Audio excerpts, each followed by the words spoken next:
Desde el principio de los tiempos hemos intentado saber lo que nos depara el futuro para ir un paso por delante del destino.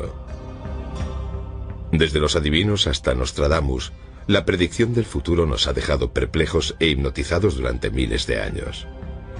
¿Las respuestas han estado ante nosotros todo este tiempo? ¿Codificadas en uno de los textos más antiguos que conoce el hombre, el Antiguo Testamento? ¿Existe un código en la Biblia que nos perfila claramente los sucesos del pasado y el futuro?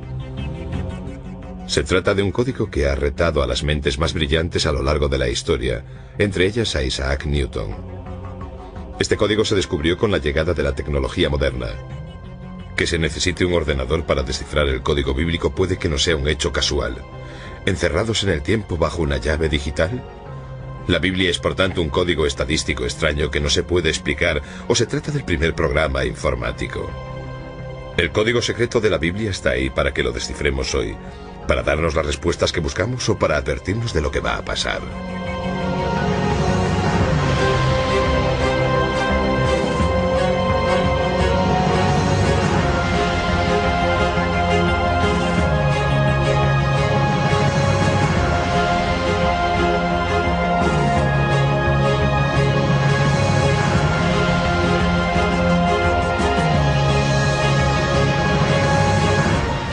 La predicción del Armagedón en la Biblia.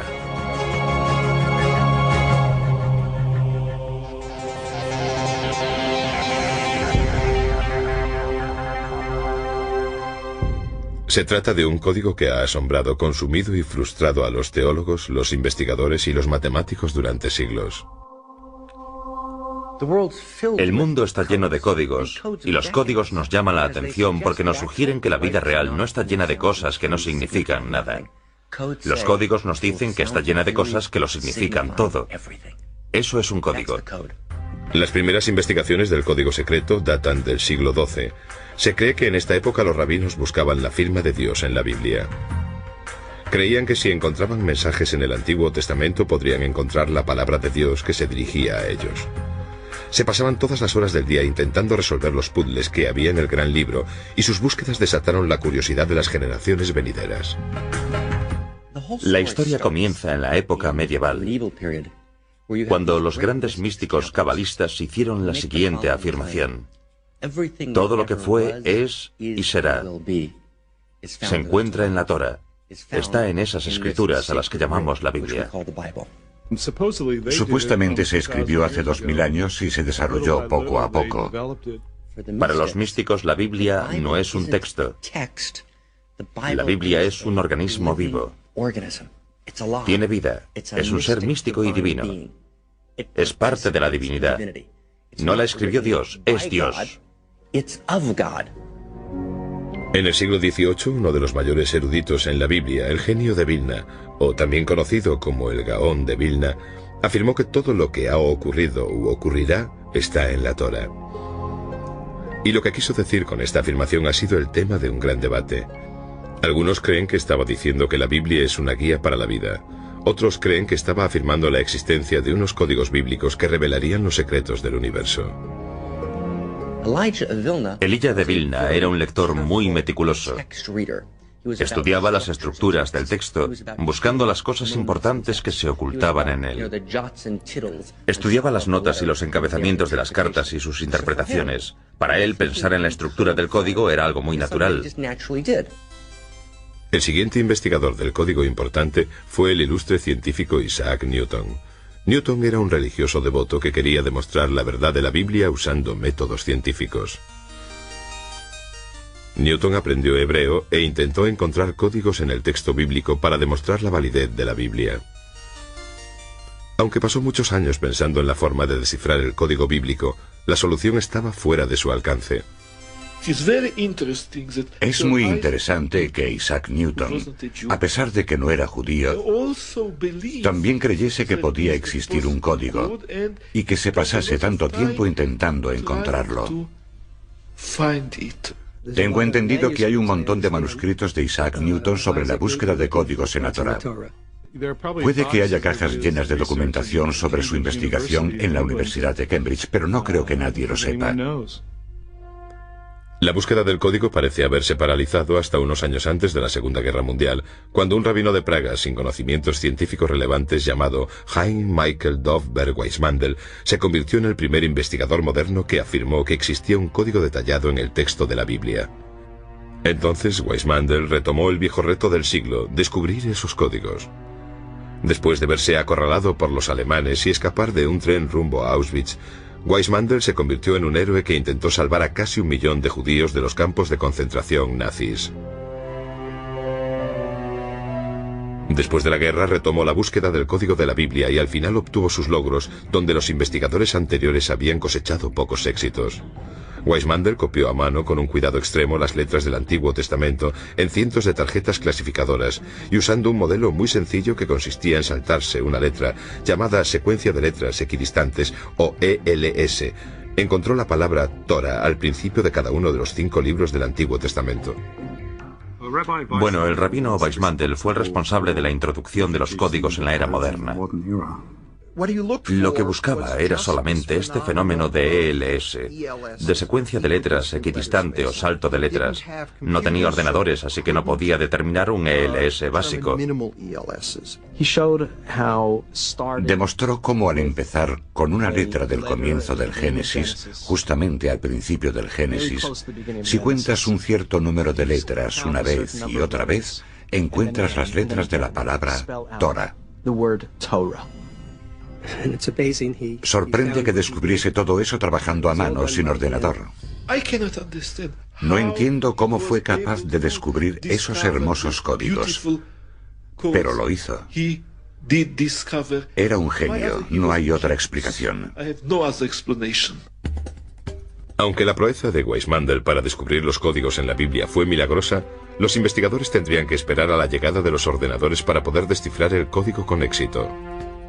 ¿Qué sucedió desde el trabajo de Weissmandl hasta la llegada de los ordenadores modernos?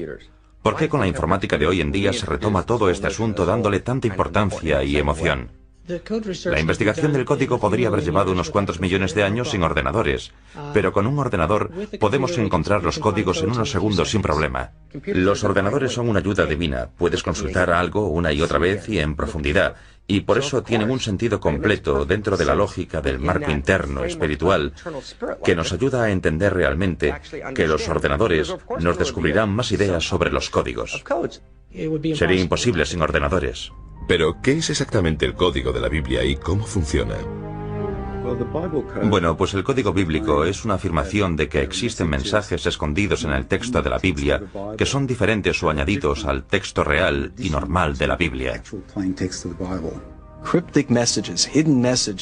Mensajes cifrados, ocultos.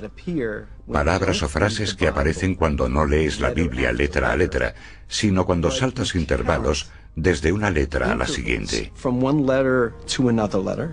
Es realmente la afirmación de que el código bíblico existe. La afirmación se basa en que hay mensajes escondidos en el texto de la Biblia que se pueden extraer usando ELS. El código de la Biblia se descifra usando un programa informático que revela las secuencias de palabras en una estructura de contenido organizado. Las palabras clave se introducen en el programa informático, que examina el texto completo de la Biblia usando una serie de saltos de letras también llamadas secuencias equidistantes de letras. Es muy importante señalar que cuanto más corto es el salto de letras que genera el ordenador, más sorprendente es el hallazgo. Si se encuentra la palabra, el buscador de código se sitúa en el lugar de la Biblia en el que se localizó la palabra. Esta zona se llama la cuadrícula o la matriz. Entonces se examina minuciosamente la cuadrícula en busca de otras palabras relacionadas con la primera palabra que encontró el ordenador. Aquí tenemos 3 LS: orden, comida y rosas.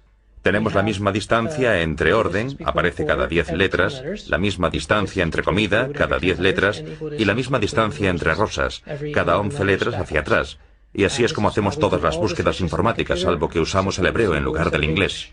Bueno, las reglas son bastante flexibles. En realidad puedes empezar por la letra que quieras y escoger el intervalo que prefieras.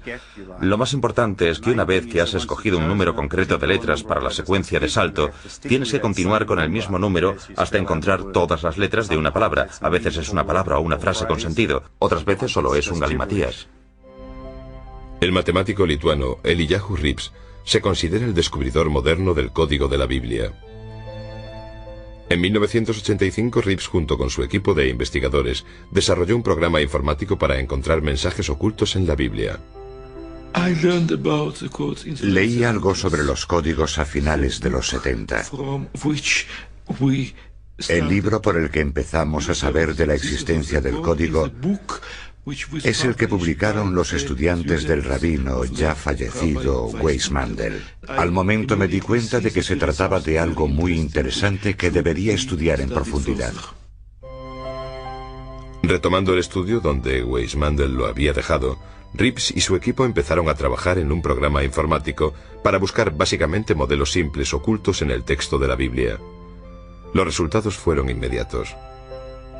Al principio aparecieron frases simples.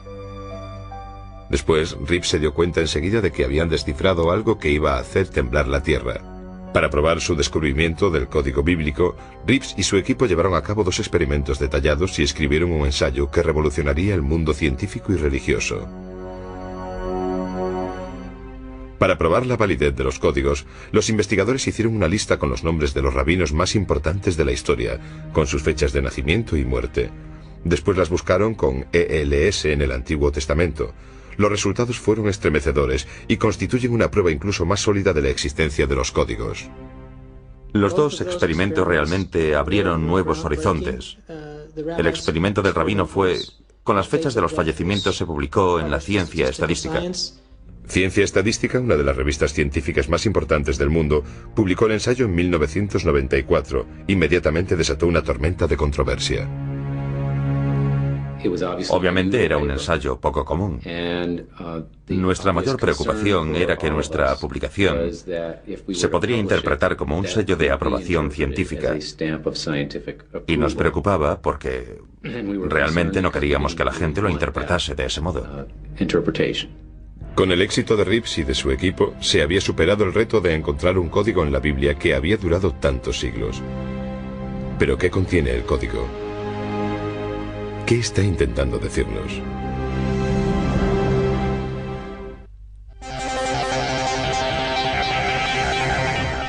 A través del espejo.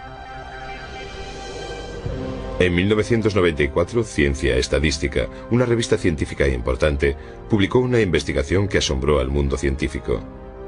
La investigación afirmaba que existía un código en la Biblia al que se podía acceder solo por medio de la informática.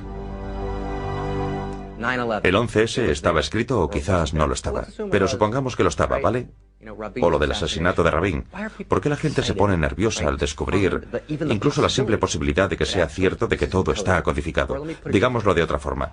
¿Por qué hay muchos seres humanos que quieren creer que los códigos son ciertos? Simple y llanamente porque en realidad el ser humano quiere creer y se merece creer, y en mi opinión el ser humano tiene toda la razón, que ese es el sentido de la vida, lo que realmente importa. Sigo viendo en las noticias historias de actualidad que aparecen en combinaciones estadísticas imposibles. Son como modelos, o lo que yo llamo marcas de agua. Si quieres saber si un billete de $1 es auténtico, tienes que comprobar sus marcas de agua. Y nosotros hemos encontrado marcas de agua en la Torá. Con el descubrimiento del código de la Biblia, los investigadores se apresuraron para estudiar el contenido de los mensajes. A medida que los expertos empezaron a buscar en profundidad, las predicciones no dejaban de aparecer. Desde el primer vuelo de los hermanos Wright y Kitty Hawk hasta la reciente epidemia del SARS. ¿Estos códigos son simplemente una narración de la historia o son algo más? Los investigadores que han seguido a Reeves han encontrado una multitud de relaciones fascinantes entre los códigos, que muestran palabras que se encuentran próximas unas de otras en el texto bíblico y que describen sucesos importantes que han dado forma al curso de la historia. Podemos hacer cuadrículas todos los días con los sucesos históricos, así los conocemos y los estudiamos, y de esta forma desarrollamos la cuadrícula.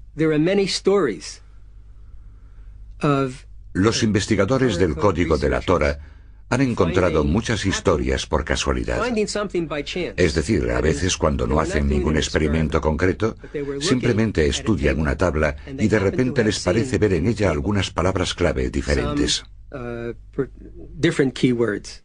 Las revelaciones del código sobre una vasta serie de temas de la historia mundial son impresionantes. Los investigadores de códigos han descubierto muchos nombres y sucesos históricos ocultos en la Biblia. Y las probabilidades de encontrar estas relaciones históricas son astronómicas. El código de la Biblia habla de Shakespeare y de algunas de sus grandes obras en la siguiente secuencia. Shakespeare llevó al teatro Macbeth y Hamlet. La llegada de los aviones se descifró en el código bíblico cuando las palabras hermanos Wright y aeroplano aparecieron juntas en el texto. También se encuentra el espíritu pionero en una cuadrícula codificada que retrata la misión histórica del Apolo 11 con la secuencia: el hombre en la luna, nave espacial. El nombre del legendario emperador francés y los sucesos más significativos de su vida se encuentran en una misma cuadrícula: Napoleón, Francia, Waterloo, Elba. La naturaleza de este texto es tal que hay distintos niveles de códigos solapados, capas y capas de información superpuestas. Hay una infinidad de niveles de significado correcto. Los códigos no son más que uno de esos significados que pueden ser infinitos. Han aparecido ocultos los nombres de muchos de los grandes científicos y del impacto de sus descubrimientos. Aparece el descubrimiento de la electricidad de Thomas Edison y el invento de la bombilla. Edison, electricidad, bombilla. La teoría de la relatividad de Albert Einstein, que revolucionó el mundo moderno, aparece en una cuadrícula que contiene las palabras Einstein, ciencia, y la frase completa: derrumbó la realidad presente. Incluso aparece el nombre de uno de los primeros investigadores del código, Isaac Newton, relacionado con su teoría de la gravedad. El código también ha revelado sucesos que han cambiado el curso de la historia. El devastador impacto en la economía y en la sociedad de la crisis de la bolsa de 1929 aparece con las palabras: colapso económico, depresión, bolsa, 1929. Los triunfos y tragedias de la guerra también están ocultos en el antiguo texto. El nacimiento de Estados Unidos con las palabras Revolución Americana, 1776. La caída de los zares y el nacimiento del comunismo aparecen en una misma cuadrícula. Revolución Rusa, 1917. Quizás uno de los argumentos más escalofriantes de la existencia del código bíblico son los mensajes ocultos que narran uno de los sucesos más horribles de la historia contemporánea: la Segunda Guerra Mundial. Hay muchos códigos con Hitler. Existe un código de Hitler, el nazi. Aparecen claramente los nombres de las figuras y palabras clave en una cuadrícula congruente. Se encuentra la subida de Adolf Hitler. Hitler, nazi y enemigo. En la misma cuadrícula en la que se anuncia al malvado Hitler también se encuentran las palabras hombre malvado y masacre. En los códigos aparece el ataque japonés a Pearl Harbor. Los golpearán, destruir, aniquilar. En la misma secuencia aparece la entrada de Estados Unidos en la Guerra Mundial. El código incluso deletrea con una claridad sorprendente el uso de las armas atómicas estadounidenses contra Japón. Las palabras holocausto atómico y Japón concurren en la misma cuadrícula junto con el año concreto, 1945. Si lo tenemos todo en cuenta, no hay forma de que esto pudiese aparecer de forma aleatoria todo junto en el texto. El trágico asesinato de John Fitzgerald Kennedy en 1963 y las misteriosas circunstancias que rodean su muerte destacan en tres formaciones distintas. La primera es Presidente Kennedy. Morir. Dallas. En la segunda aparece el nombre del asesino de Kennedy, Oswald.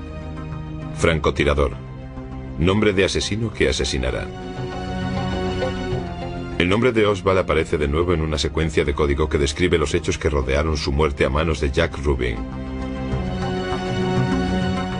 Oswald. Rubin. Matará al asesino. El nombre de Robert Kennedy aparece en una cuadrícula junto con el de su asesino. R. F. Kennedy. S. Sirvan. En la misma secuencia, el código parece sugerir que Robert Kennedy habría sido el presidente de los Estados Unidos en 1968, junto con unas palabras: el segundo mandatario será asesinado.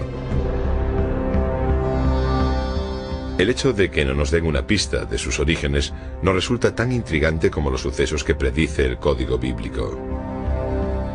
La idea de quién fue exactamente el creador del código es tan controvertida como el código en sí. ¿Fue Dios quien codificó la Biblia o fue otra persona?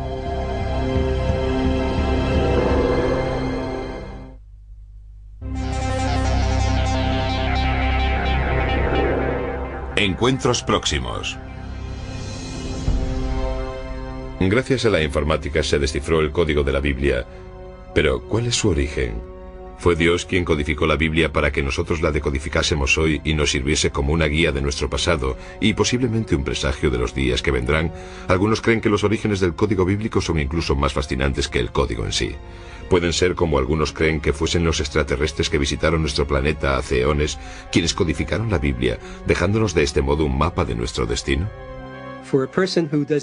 Para una persona que no cree en la existencia de Dios, el texto no viene de la divinidad, viene del espacio exterior. En mi opinión es imposible, porque si fuesen los extraterrestres, entonces tendrían que haber conocido los detalles concretos sobre una gran cantidad de sucesos a lo largo de la historia. No se trata de sucesos importantes de un país, sino de sucesos concretos relacionados con personas, con individuos, porque existen matrices de código bíblico sobre la gente. Entonces, ¿cómo es posible que un viajero del tiempo o algún tipo de extraterrestre sepa todos esos detalles específicos sobre las personas? Los estadísticos no pueden responder a la pregunta de quién los puso ahí. Los estadísticos solo pueden responder a esta pregunta: ¿existen? Es una explicación muy inteligente, aunque no muy perspicaz.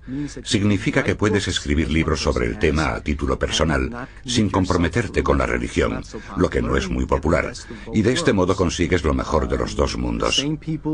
La misma gente que habla de la vuelta de Elvis Presley o del monstruo del lago Ness, ahora habla de la predicción del 11S. Es un gran mercado, aunque espero que la mayoría de la gente no le preste demasiada atención a esto.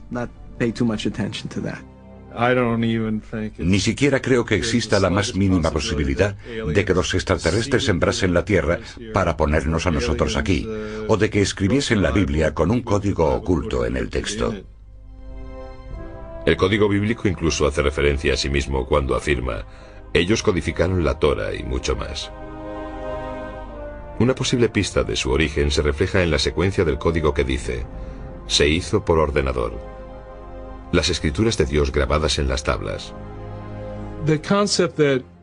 El concepto que estuvo oculto hasta estos últimos tiempos en los que nació la informática tiene un sentido lógico para mí. Creo que se trata de una de estas tres posibilidades. Una consiste en rechazarlo por completo y demostrar que de algún modo es falso. La segunda es asumir que los extraterrestres nos dieron la Torah. Y la tercera consiste en asumir que un ser sobrenatural nos dio la Torah. No creo que haya muchas más posibilidades. Se trata de un proceso gradual que la gente tiene que superar cuando busca los códigos y busca el significado que hay tras los códigos. ¿Qué intentan demostrar los códigos? Pues los códigos están intentando demostrar que la Torah es el documento que Dios nos dio en el monte Sinaí. Permíteme que te haga una pregunta. Digamos que alguien le organiza un encuentro. Muy bien, todo está organizado. Os vais a encontrar en, no sé, el Waldorf Astoria en la ciudad de Nueva York, el domingo por la tarde a las 3 en punto. Cuando llegas allí, ella no está, pero te dejó una nota, y la nota dice: querido Matthew, estuve aquí hace 3000 años y por desgracia tú no estabas aquí, pero te dejé esta nota porque te quiero mucho. Te he dejado instrucciones para la vida que te enseñarán cómo vivir el resto de tus días. Existe una tendencia a pensar que este fenómeno es tan contundente y las posibilidades de que esto no ocurra por casualidad son tantas que cualquier ser humano razonable entiende que no se trata de una casualidad. Estos códigos tienen que tener un autor divino y no podemos decir nada más que eso. Por eso mismo, esto fue creado por una fuerza poderosa. Y nosotros llamamos a esa fuerza poderosa Dios. Personalmente yo creo en Dios. No creo que se esconda de la gente. Si sigues su voluntad y si buscas la sabiduría, Él te ayudará. Sin embargo, si se tratase de una persona de hace 3000 años, entonces estoy seguro de que Dios le habría permitido desarrollar un código bíblico muy diferente, porque lo tendría que haber hecho a mano. Pero a pesar de la sorprendente exactitud del código, los escépticos dicen que no existe. ¿El código bíblico predice los acontecimientos históricos clave o se trata básicamente de una anomalía estadística o incluso un truco bonito y perspicaz?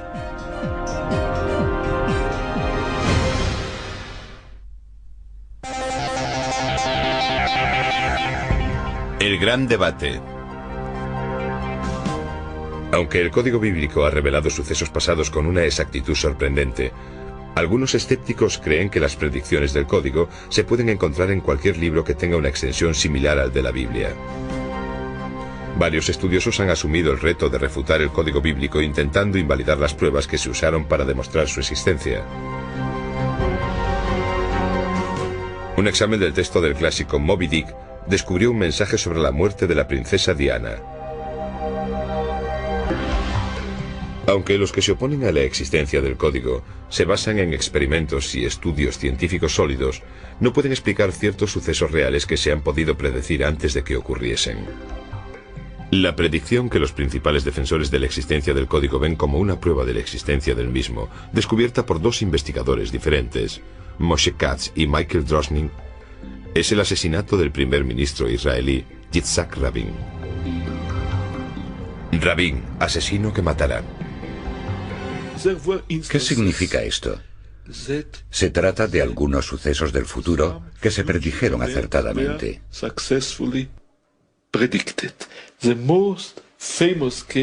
El caso más famoso es la predicción del asesinato del primer ministro Rabin que hizo Michael Drosnin.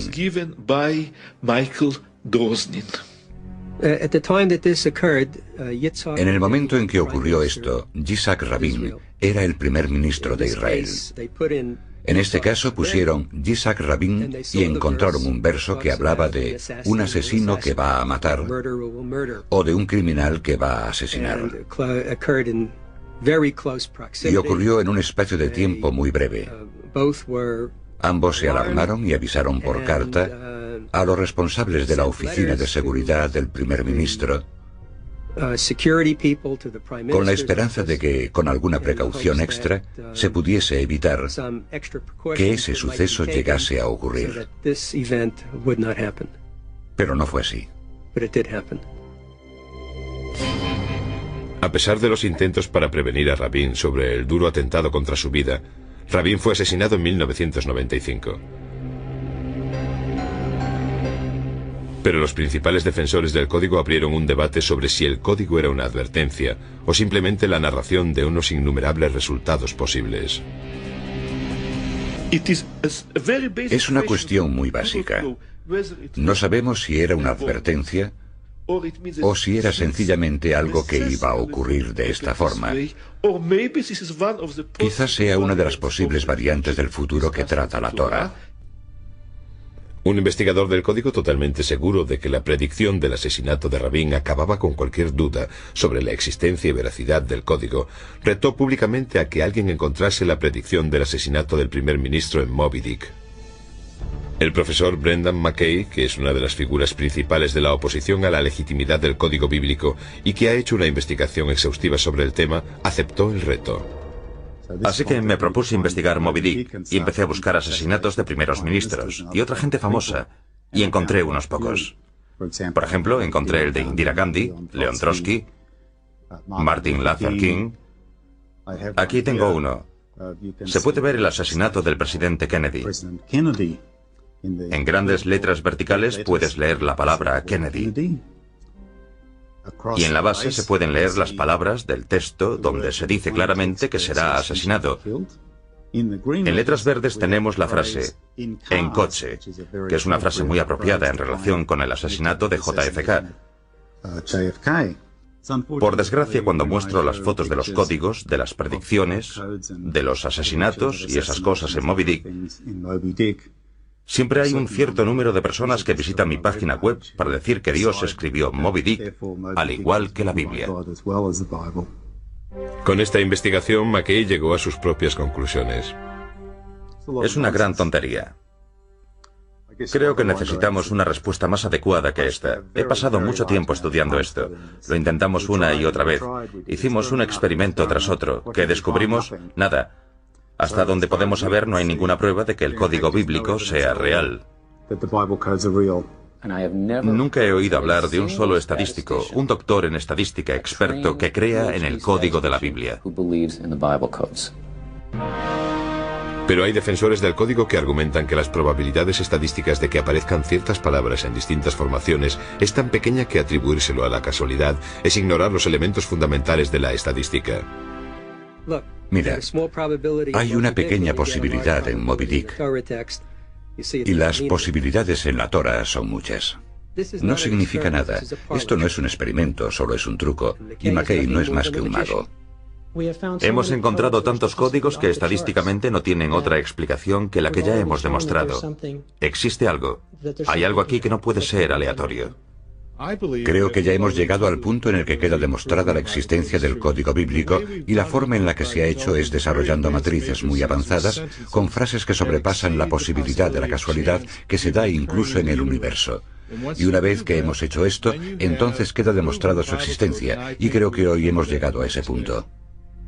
Otros investigadores argumentan que dejando las probabilidades estadísticas a un lado, deberíamos mirar la validez del código de otra forma. El debate no tiene mucho que ver con si este o aquel código son ciertos o no. Se trata de saber si son una posibilidad real, si crees que cada código es correcto, que todo esto funciona a la perfección y puedes predecir lo que va a ocurrir, en realidad estás loco. Si crees que los códigos no existen, que no es posible, que existe una especie de idea absurda de que debe de haber códigos por todas partes, realmente te estás perdiendo algo estupendo sobre la complejidad del mundo. No estás viviendo en un mundo codificado, y no vivir en un mundo codificado es como vivir en un mundo monótono, y un mundo así no es realmente un buen lugar para vivir. A pesar de los sólidos argumentos de McKay y de sus seguidores contra la existencia de los códigos, los que apoyan su existencia nos muestran más ejemplos reales de las predicciones de los códigos sacadas de los titulares de hoy en día. ¿Qué dice el código bíblico sobre los acontecimientos recientes? ¿Y qué nos advierte sobre el futuro?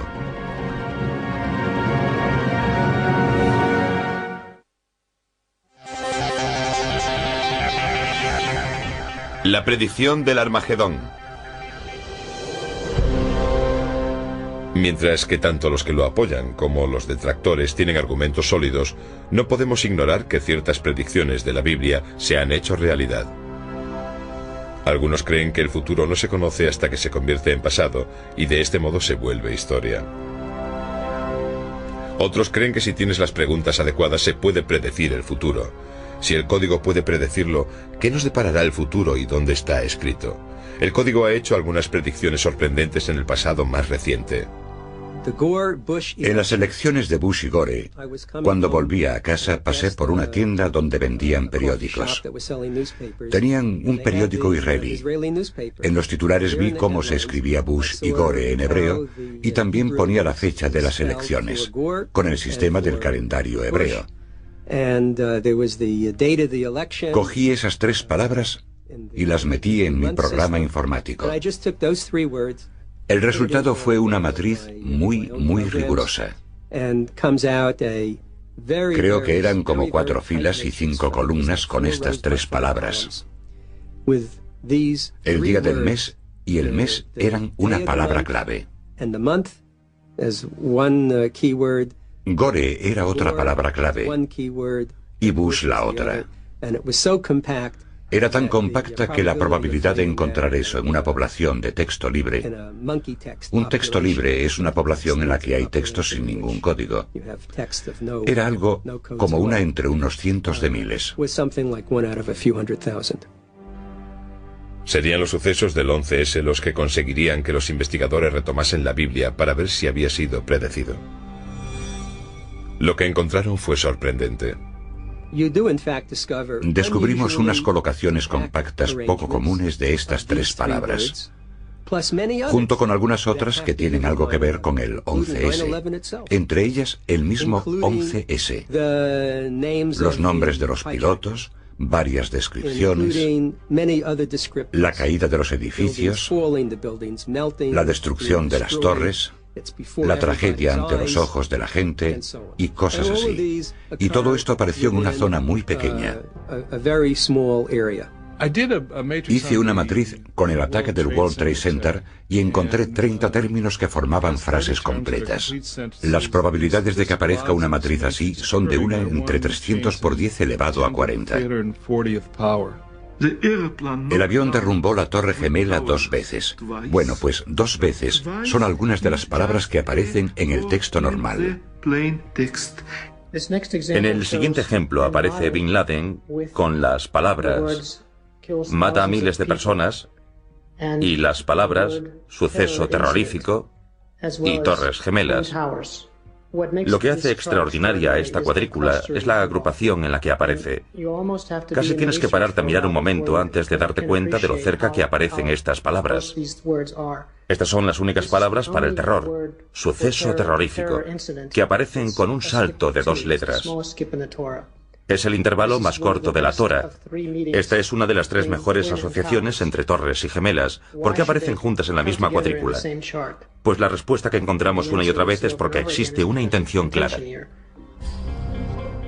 Una de las últimas revelaciones del Código Bíblico se refiere a un suceso que tuvo lugar el 1 de febrero de 2003, el desastre del transbordador espacial Columbia. Empezaré por los hallazgos del profesor Reeves. Transbordador espacial Columbia. Llorar su muerte. Devorados por el fuego.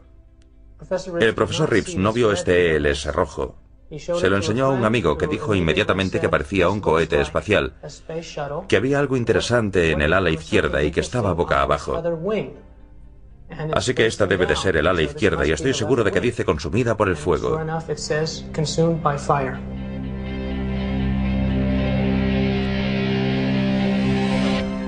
El código predijo incluso la guerra estadounidense más reciente.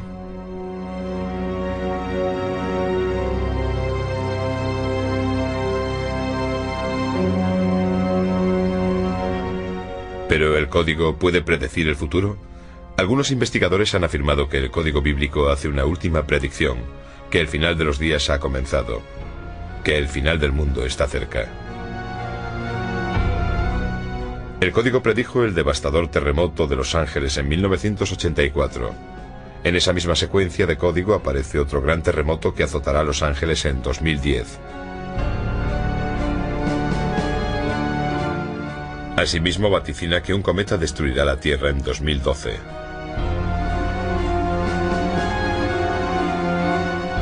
También sugiere que el incremento reciente del terrorismo internacional podría ser el precursor de la llegada del final de los días. ¿Estas predicciones son futuras catástrofes o simplemente aumentan las posibilidades de que sucedan? Algunos investigadores advierten que los códigos se pueden cambiar. Como podemos ver en el ejemplo, tenemos Al Gore en azul y presidente en amarillo. Y esto lo encontró el profesor Reeves un año antes de las elecciones. Por eso asumimos que Al Gore iba a ser el presidente, o quizás pensaba que lo iba a ser. Y de hecho, unas semanas después, con lo de Florida y las batallas legales, el profesor Reeves encontró unas cuantas palabras más. Creo, quizás, que están en rojo. Porque, de hecho, no existe un método, no tenemos realmente un manual de instrucciones que nos diga qué palabra tenemos que leer primero y qué palabra tenemos que leer después, y si estamos dejando alguna palabra perdida. Lo que hacemos es destacar una palabra de aquí y de allí. No tenemos forma de saber lo que estamos buscando. Es muy difícil hacer una matriz precisa sobre el futuro. En mi opinión, usar los códigos para predecir el futuro es darle un uso incorrecto y grave a todo este asunto, y de todas formas, no se puede hacer. No puedes usar los códigos de la Torah para buscar las acciones que deberías comprar hoy en la bolsa para poder ganar dinero mañana. Porque no todo lo que aparece en una colocación compacta se corresponde con algo que se pueda relatar de forma histórica y lógica. Hacer matrices con el futuro no debería suponer ningún problema en absoluto, salvo que no sabemos qué buscar y tenemos que adivinarlo todo. Y cuando trabajas así es muy posible que cometas errores. Por eso creo que hacer matrices sobre el futuro es teóricamente posible en un 100%, pero en la práctica es muy difícil hacerlo. Por eso, si puedes desarrollar una matriz sobre un suceso pasado, entonces puedes desarrollarla sobre el suceso futuro, porque se trata sencillamente de un suceso pasado que no ha ocurrido todavía.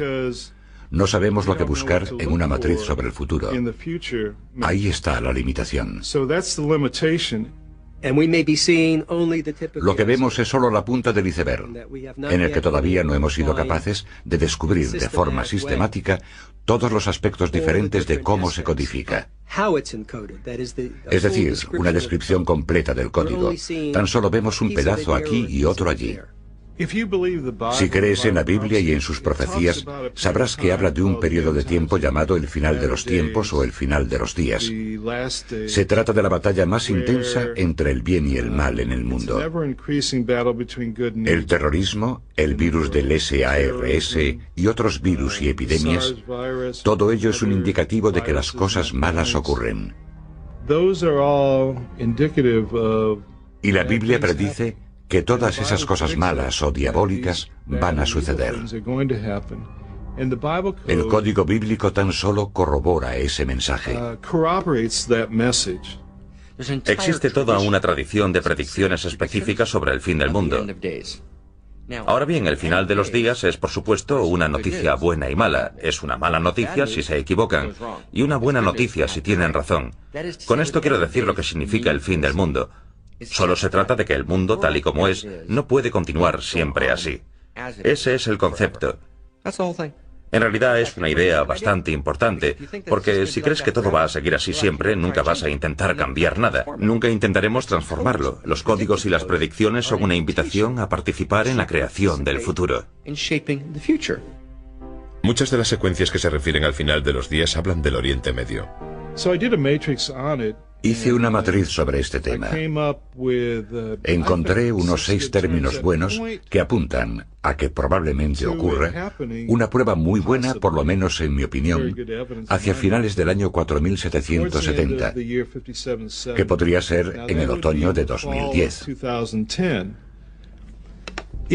Si conoces la profecía, sabes que el final de los días o el fin del mundo es un periodo que dura 7 años y comienza con un tratado de paz entre Israel y las naciones que le rodean, aunque en realidad no dice cuáles son los otros pueblos que firman el tratado. Este tratado de paz establece que se dividan las tierras de Israel, que se divida la ciudad de Jerusalén, y a cambio Israel tendrá garantizada la paz. Algo parecido a lo que estamos viendo hoy con el Grupo de los Cuatro y su hoja de ruta. El Grupo de los Cuatro está formado por Estados Unidos, Naciones Unidas, la Unión Europea y Rusia, que están desarrollando una hoja de ruta para solucionar el problema de los israelíes y los palestinos. Lo que acabo de contar no suena algo parecido a un tratado de paz que creará una nación palestina. Creo que sí. Si es así, y si en el otoño de 5770 llega el fin de los días, esa matriz es correcta. Entonces el Tratado de Paz tendrá lugar en septiembre u octubre de 2003. Creamos o no en el código, hay algo cierto. Nunca sabremos si las predicciones de estos mensajes ocultos son ciertos hasta que los sucesos se vuelvan historia. Por eso nunca sabremos si el mundo está llegando a su final.